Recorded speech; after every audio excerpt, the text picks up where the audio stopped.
Mr. Perry Bellegarde, National Chief of the Assembly of First Nations, it is an honor to have you here as part of our Great Canadian series of interviews. If I'm correct, you're originally from Little Black Bear First Nation in Treaty 4 territory. Yeah. You have served as Tribal Council representative for the Touchwood File Hills Capel Tribal Council. I used to teach near that location. Chief of the Federation of Saskatchewan Indian Nations and Saskatchewan Regional Chief for the Assembly of First Nations. You've achieved a lot. Chief and Councillor of the Little Black Bear First Nation. In 2014, you were elected as National Chief of the Assembly of First Nations, and you were re-elected in July 2018. Students, Monsieur Bellegarde has been awarded the Confederation Medal, the Saskatchewan Medal, the Queen's Jubilee Medal on 2 occasions. He was also recognized with the Saskatchewan's Order of Merit. Children all over Canada today will get the opportunity to ask questions and to listen to your teachings. All right. You're ready for question number 1? I'm ready to go, Mr. I'm hoping when the children speak, we can see them. So we'll try. We'll see if that works. Question number 1. Hopefully everybody's listening. We have a school in Old Crow and the extreme north of Yukon. And if you're there, it's your turn. Question number 1.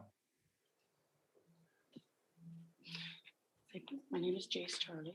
A little bit louder, please. As loud as you can. Okay, go ahead. My name is Jace Charlie. Hey, Jace Charlie. Okay, go ahead. Mr. Bellegarde. Mr. Bellegarde, your roots are in Saskatchewan. Yeah. Can you tell us about your roots and your life growing up and some important teaching you may have received from your family or other influential role models as you were growing up? Thanks. Well, thanks so much, Jace Charlie. And I have been up to your territory, the Vuntad Gwitchin. In fact, I brought New Year's in. I did a lot of jigging up in Old Crow up there a few years back. So it's a very special place. And I want to send greetings to you all up in the north. Good question. I grew up on a reserve called Little Black Bear in southern Saskatchewan, Treaty 4 territory. It's close to Regina, about an hour and a half from Regina. That's where I grew up. So I grew up hunting, fishing, trapping. We didn't have running water. We didn't have electricity, so we had to haul wood. Wintertime, we hauled snow to melt snow on the wood stove, all that kind of stuff. That's how we grew up. But my reserve didn't have a school. So I was bused from grade 1 to grade 9 in a small school called in Goodeve, Saskatchewan. So for grades 1 to grade 9, I was bused to a school, and it was a kind of a farming community with Ukrainian and German and Russian immigrants. And so I always say, Jak się masz, дуже добре. Dobry den studente. I speak a little Ukrainian. In addition, I speak Cree too now. But growing up, that's what we heard was Ukrainian. Oh, mais oui, je parle français petit peu. Bonjour, mes amis. And so English and French, Ukrainian, Cree, very important. In Canada, we have over 60 First Nations languages, including Vuntagwitchin, so know your language, very important. Know English, very important. French, very important. All these languages are wonderful. So I learned that through hard work and dedication, commitment, you can do anything. And that's the most important thing. And it's important to stay in school, be strong on math and science, literacy, numeracy, all those things. Go to grade 12, go on to university or technical vocational, one hand, but equally important on the other hand, are your languages and your ceremonies and your traditions and your customs as First Nations people. So you walk and balance in both worlds. So that's one of the biggest teachings that I found out and grew about. So I'll leave that that answer with you guys. And thank you so much for the question from Old Crow, way up north. It's a beautiful place up there. Thanks, Mr. Charlie. I'm sure he says thank you. Welcome. Merci. You guys are awesome. Question number 2 is from Sudbury Catholic Remote Online School in Ontario. All right, thank you for having us today. Is there still prejudice against First Nations today? To help young people everywhere understand Indigenous people more, what obstacles did you overcome as a young man and throughout your life that was maybe specific to your identity as Cree or First Nation? Well, thank you for the question. And sadly, I'm going to say there's still a lot of racism and prejudice in Canada towards First Nations people. And we have to overcome that. And I've always said education and awareness leads to understanding, leads to action. And so people need to be educated and aware, of the history in Canada, the impact of the residential school systems, and you've learned a little bit about the residential schools. That's one of the biggest negative things against Canada because it was a genocide of our people.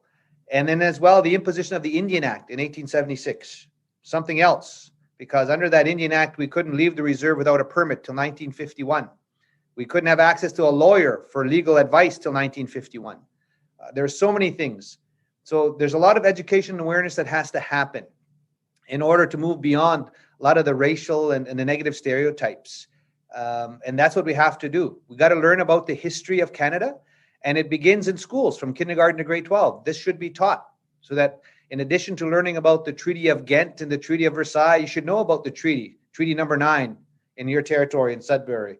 I'm from Treaty 4 territory. Know about the Truro Wampum Treaty, the Treaty of Niagara, all important things because it's all about sharing all the land and resources in Canada with everybody else that has come to Canada. And it was all about peaceful coexistence and mutual respect between our peoples. And we have a shared history, but really more importantly, we have a shared future together. And that's how we have to go forward now. Learn from the past, but create a better, bright future for everyone, free from discrimination and racism. In Canada, we have over 60 different nations. 60 different nations. In addition to English and French, we have Mi'kmaq, Maliseet, Mohawk, Cree, Dene, Ojibwe, Blackfoot, Vantad Gwich'in. There's so many different nations and tribes. And so people need to realize that, know that. And that I think Canada is made up of diverse peoples, and we should embrace that diversity because there's strength through that. So that would be my comment there, that we've got to learn from the past. Again, I'm going to keep stressing education awareness, understanding action. And if we're going to build a better society, we got to know about each other's history. But more importantly, let's design a good future together to be free from racism and discrimination, and that young people can be all that they can be, no matter who they are and where they come from. Thank you for that. Wonderful. St. Helens School in Toronto will ask.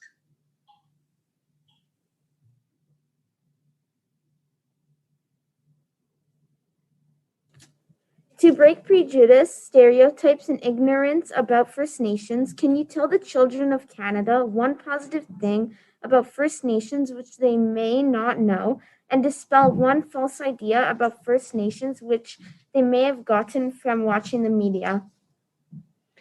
Okay, that's a really good question. And one of the things I always tell people that everybody should know that as First Nations people, we've given a lot to this great, beautiful country called Canada. And what I'm talking about is that we're sharing the land and resource wealth, sharing all the land and territory in Canada. And there's a very important exercise. I don't know if you know about the Kairos blanket exercise, but maybe your teachers can research that and bring that into your classroom, because that gives you a little bit of an understanding about how much land and territory that First Nations are sharing with everybody. And that's a positive contribution. And it's all about the treaty relationship we have. We have a treaty relationship with the Crown, and that Crown was all about peaceful coexistence, that there would be peace between our people, and that we were together share in the bountiful land and the bountiful resources that Canada has. So that's one big thing, because people think that First Nations haven't given anything to Canada. And I say, no, really, there's a lot First Nations have given. And it's all the land and all the resources that we're sharing. So that's one of the most important things. And the other thing that I share, that there's a lot of First Nations people that are doctors and lawyers and scientists, and it breaks down the things that you see on TV and in the media, and all the negative things. It's almost like, did you know that, and here's a list, that Dr. Nadine Caron, she's a member of the Sacrament First Nation, is Canada's first female First Nations general surgeon. So that's pretty big. And Dr. Stanley Volant is the first Inuit surgeon in Quebec, And so Senator Lillian Dick was a neuroscientist, and she was the First Nations woman to obtain her PhD in the sciences in Canada. So there's a lot of firsts, both First Nations men and women that have done a lot, but it all comes back to my earlier point about sharing all the land and resource wealth. That's something that people need to embrace, is the treaty relationship. And so that's very powerful, because we all have to work together and get along. That's the most important teaching. Good question. Oh, I should also add, sorry, teacher. Go ahead. I want to raise my hand. I forgot something else. That First Nations people are also leading the way in terms of green energy. For example, certain reserves, like there's 634 First Nations across Canada, right? In every province. And there's 203 in British Columbia. There's 47 in Alberta, 74 in Saskatchewan, 66 in Manitoba, 134 in Ontario, 47 in La Belle Province de Quebec. There's 13 in Nova Scotia, 15 in New Brunswick, 2 in Prince Edward Island, 2 in Newfoundland, 14 in the Yukon, 28 in the Northwest Territories, 634 First Nations communities across Canada, over 60 different nations, different languages. And some of them are leading the way in clean, green energy. And I'll just give a couple examples. This is another first. For example, wind power at Henvey Inlet, north of Parry Sound, Ontario. Big wind power. They're going really green, if you will. There's solar power at the Souk First Nation in BC, close to Victoria, all on solar. Microgrids in Gull Bay, getting First Nations off diesel. So there's a big movement now for clean, green energy. And a lot of First Nations are leading the way. So I wanted to add that extra point too. So thanks for the question again, and thanks for allowing me a secondary comment. Thanks, teacher. Thank you. Mr. Bellegarde, Chief Bellegarde, my principal wants to say hello. Anne Kite here in Vancouver. She's been a big support for the movement. Good morning, Chief. I just want to say thank you for taking the time to answer the questions our students have prepared. I really appreciate what you're doing. And we are continuously building our First Nations Studies program and curriculum at school. And this will aid in what we're doing here at Sacrament as well. We take often these interviews and we make them part of our curriculum, so kids, we can share them with many of our classes, and kids can spend time critically thinking about how it's important that we all take part in helping our communities. I just want to thank you for taking the time this morning to be with us. Thank you so much, Principal. Thank you for that. Thank you. Thank you so much. Okay, now next we have a very special school in the USA, Boston, Massachusetts. And they are doing French immersion, but they also care deeply about the issues we are sharing.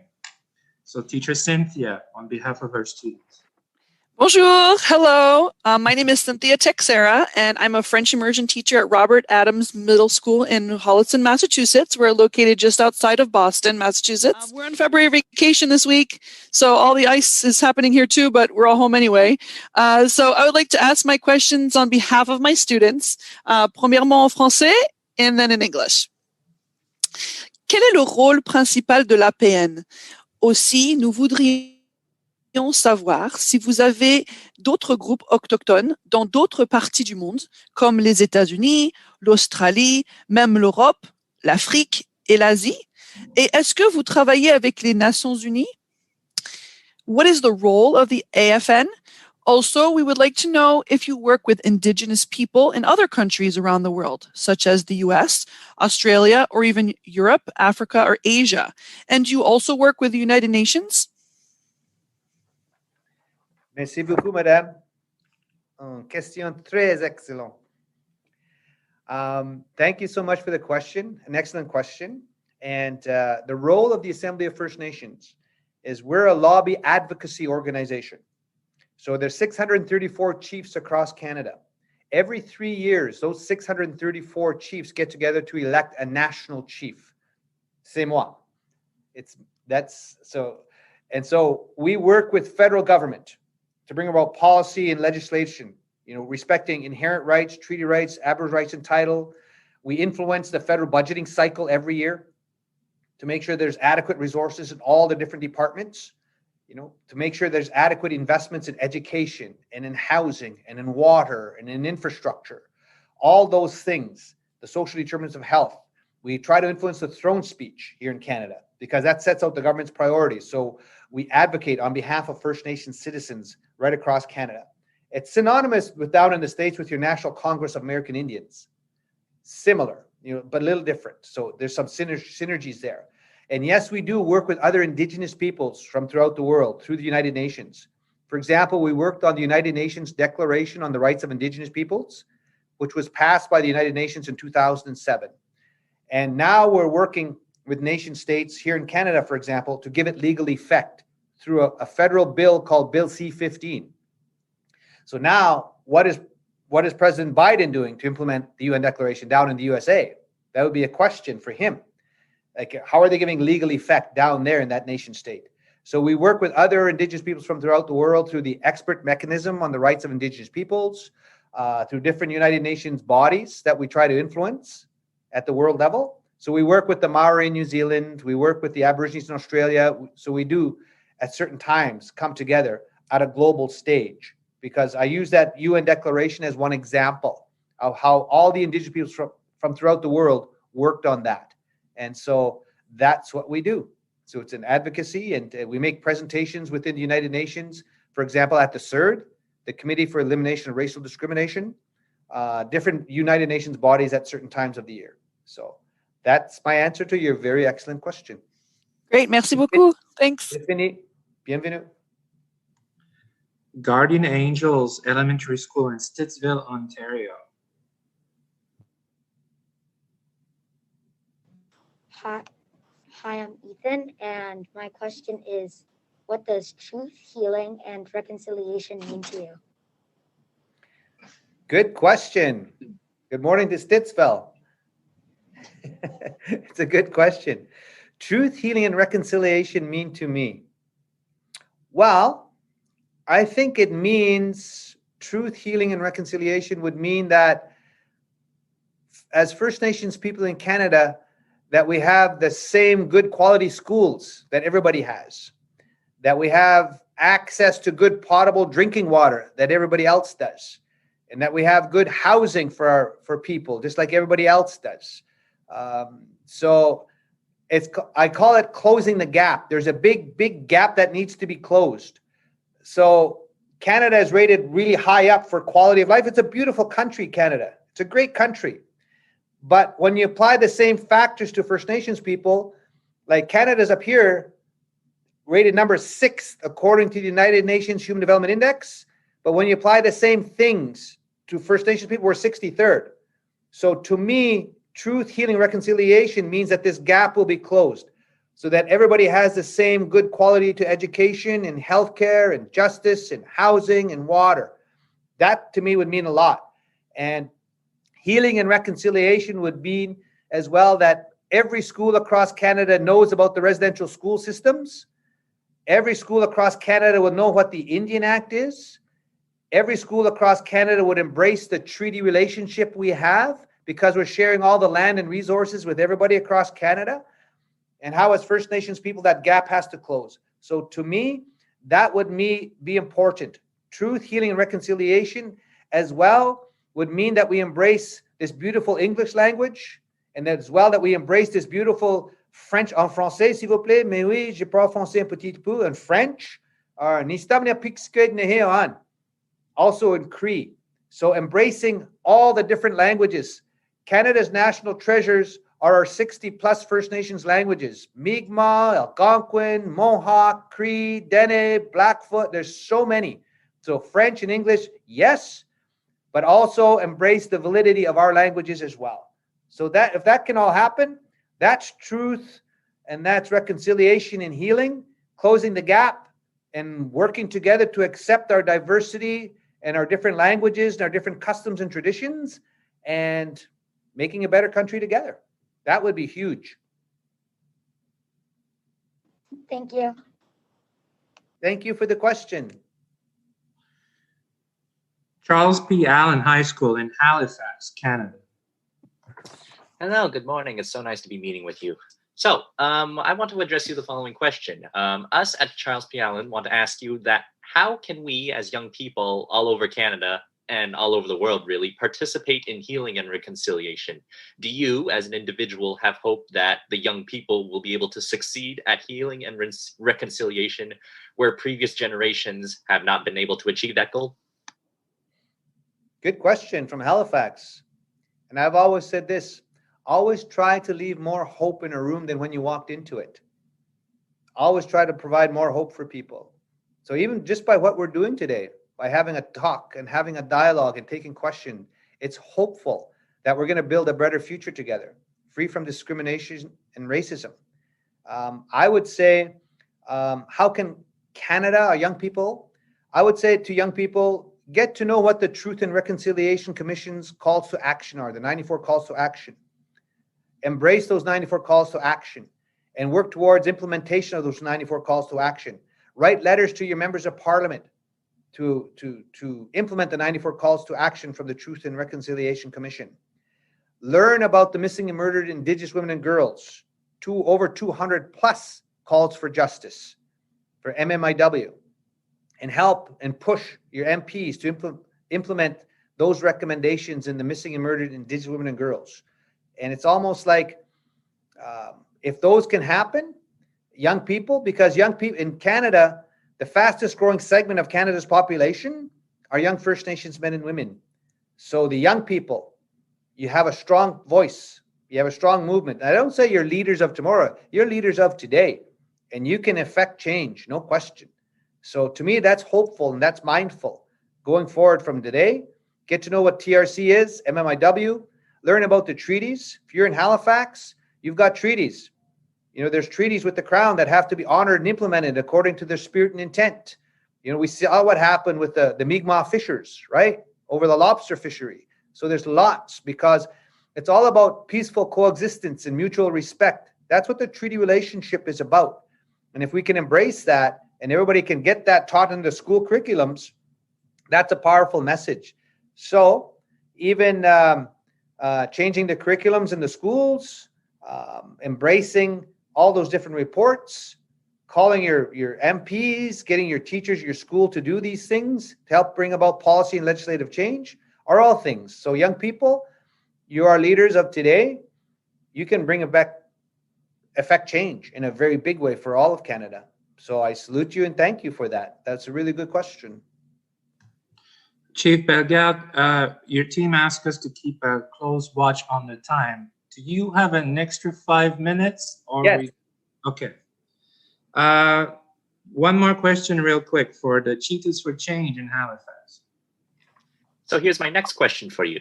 To follow up, we have identified access to clean water for all Indigenous people as a basic right on which various governments still haven't been able to deliver, even in the year of 2021.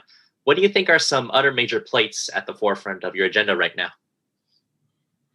Implementation of the throne speech, Canada's throne speech. I was asked earlier, what's my job as national chief?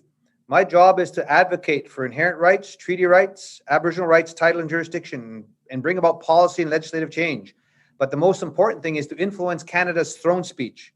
And we've done that. We had a whole chapter dedicated to First Nations issues. Now we need to push the government to implement all those priorities that were identified in the throne speech. Everything from making investments in housing, in adequate water and infrastructure as priorities, making sure that there are schools on every reserve with good quality teachers and the adequate resources. So education is huge. Making sure there's investments in healthcare, adequate healthcare, dealing with mental health. Youth suicide crisis is 5 to 7 times the national average. We need to keep pushing for that. Treaty commissioner, treaty implementation, according to spirit and intent. All these are, get a copy of the 2019 throne speech. There's a whole list, about 8 or 9 priorities in there. So we need to keep pushing the government to do that. So those are the other priorities for the Assembly of First Nations going forward. And that's important work. But if we can get all those the throne speech priorities honored and implemented, you really get a better Canada, because the gap starts closing. So that's what I would see. Thanks a lot. Thank you. We have Madison from Oliver M. Smith Kawenio Elementary School near Six Nations Reserve in Ontario.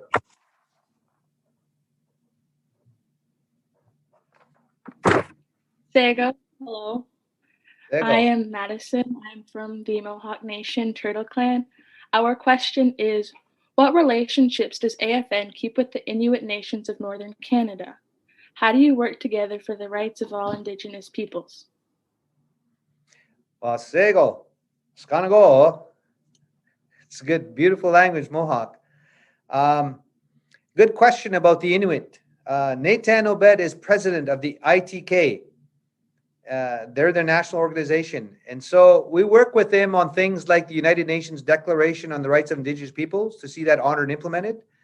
We work with them on different pieces of legislation, from Bill C-91, the language bill, Bill C-92, the child welfare bill.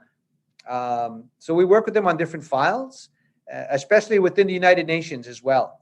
So they're distinct as Inuit people, as Inuit peoples, because in Canada's Constitution, Section 35 recognizes 3 Aboriginal groups, if you will, or 4. So it recognizes Indian, Métis, and Inuit. So that's what's recognized in Canada's Constitution. So we do have a working relationship with them, even though they are distinct unto themselves. So that's my answer. Yeah. Yongo. Thank you, Madison. Emma from my school, Blessed Sacrament School in Vancouver, is doing something special she wants to talk to you about. Hello. Our goal for 2021 is access to water for all. I'm personally trying to launch this campaign so we can apply what we have been learning as young global citizens. Can you guide us and give us advice and support as we try to launch an effective fundraiser for Indigenous communities' access to water? Yes. You can work with our water department, water and housing here to help guide you, but it's a very, very good goal. And any assistance you can help, because we have 57 boil water advisories right across in our First Nations communities right now. And water, like a lot of First Nations reserves can't turn on their water, they can't drink it. So this is a very important thing that you're doing, and we can help guide with that. No question. Thank you. You were supposed to have Perth and Dover Middle School in New Brunswick. We say hi, they are closed. We have Chris Ford from Saskatoon, a teacher from Saskatoon, for question 10. Good morning, National Chief. Very proud to be with you this morning with my students, and this is a career highlight for me, and I hope inspiring to my kids. I'm pretty sure they are. Speaking of leaving a legacy of inspiration, we here at the Young Global Citizens will be soon releasing a book. It's written by kids from Vancouver, Halifax, Northern Canada. It's called Coast to Coast to Coast, How Children Came Together During a Pandemic to Help Save the Planet. We're wondering if you would be interested in helping us add to this book by writing a foreword and maybe helping us connect with more First Nations kids across the country. Kishchi Marci. Your answer is yes, of course. I think, people are scared of COVID-19 and this pandemic we're going through right now. But I've said before, there's even a greater issue that's going to have huge impacts, and that's climate change and the catastrophe that the climate is going to have that's affecting the whole world. It's going to be even bigger than what we're feeling from COVID-19. And so we have to do all we can to save Mother Earth. And I always say it's the 3 Ps now that people have to incorporate. And whether you're talking about the governments or industry or private sector, you got to incorporate whatever business model you're thinking about that has an impact on the planet, on people, and then profit. You know, the planet and people have to come first before profit. And that's something we all have to embrace, no question. We need to leave a clean air and clean land and clean water for future generations. So that's our responsibility to work together as the two-leggeds. That's our worldview. So the answer is yes. Grazie. Our last question from Anna, also from École Alvin Bockwood and Saskatoon. Thank you. We want to take everything we have learned in our series of interviews and report to our Prime Minister, Mr. Trudeau, as we hope to get a response and commitment from him. Do you have a message we should carry with us if we manage to get that interview? Yes, if you do manage to get that interview with the Prime Minister, I would ask you to ask him to maintain the momentum. Maintain the momentum and continue to invest in First Nations issues in water and housing and infrastructure. Continue to make investments to close the socio-economic gap that exists. And that's the main message. Implement all the throne speech priorities. That would be the message from you as students to the Prime Minister as you go forward. And thank you for your assistance and your help.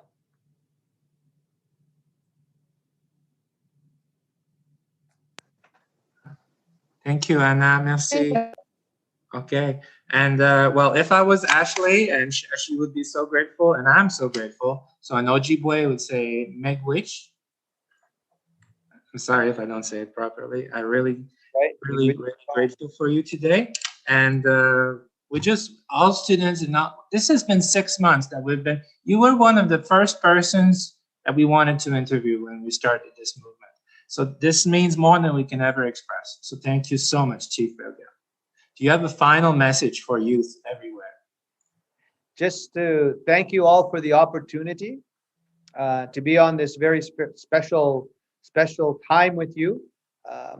We always say nobody's going anywhere in Canada, you know, and we need to work together. We have a shared past, but more importantly, our future is intertwined together. So let's put our minds, hearts together, embrace the diversity that we have, embrace individuals, and through strength there's diversity, and diversity is our strength in Canada. And if we're going to build a better country together, respect each other, love each other, be guided by our 7 teachings. And our 7 teachings are truth, honesty, love, respect, courage, wisdom, and humility. If you can do that every day and going forward, we will indeed have a better country for all of us. So thank you so much for the opportunity. Everyone can say goodbye. You can unmute yourselves. Say thank you and goodbye, Chief Bellegarde. Thank you. Take care of yourself. Merci. Merci. Thank you. Thanks, everyone. Goodbye. Thank you. See you next time. Pumpkin.